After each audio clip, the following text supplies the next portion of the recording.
Hi Fi Vega, back again with another video. This time we're gonna fix my box.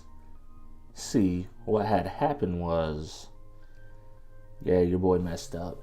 I drilled the holes too close together whenever I mounted this. So I was trying to do a little bit of cleanup work on the inside and ended up cracking the plexi. So I made an MDF repair, and now I'm gonna correct this wrong and get it ready for the OSS meet that I just attended this past weekend. So basically I'm just measuring 3 times, making sure I got everything right. I'm gonna cut my plexi down a size, and this time instead of rounding the edges over, I'm just gonna go ahead and take a chisel and go ahead and square it off. It'll make it a much easier job for me to do it this way. And this is actually gonna be a pretty simple process. You know, these tools, I think I picked up the chisel for like maybe $5 for a set of 3. And yeah, all I'm doing here is I went ahead and marked it, and I'm gonna go ahead and just chisel it out with the markings. And after I chisel the top, obviously I come from the side and I just make sure everything's even. It's actually not too bad of a job at all.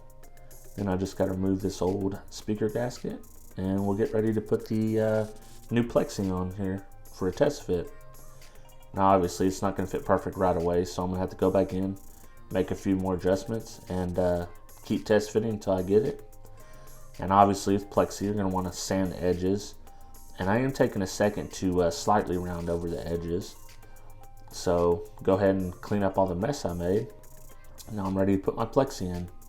This time I'll be a little smarter where I mark my holes to drill, so I'm just measuring it off a little bit to make sure I got it. And of course you see me use the step drill bit in my other project, so if you need something slower to watch how I do that, you can return to that video. Okay, so I've got the new gasket installed and I'm ready to secure the plexi. And what I'm going to do here is I'm just going to slightly screw them down each one by one, and then I'll go back and hand tighten them.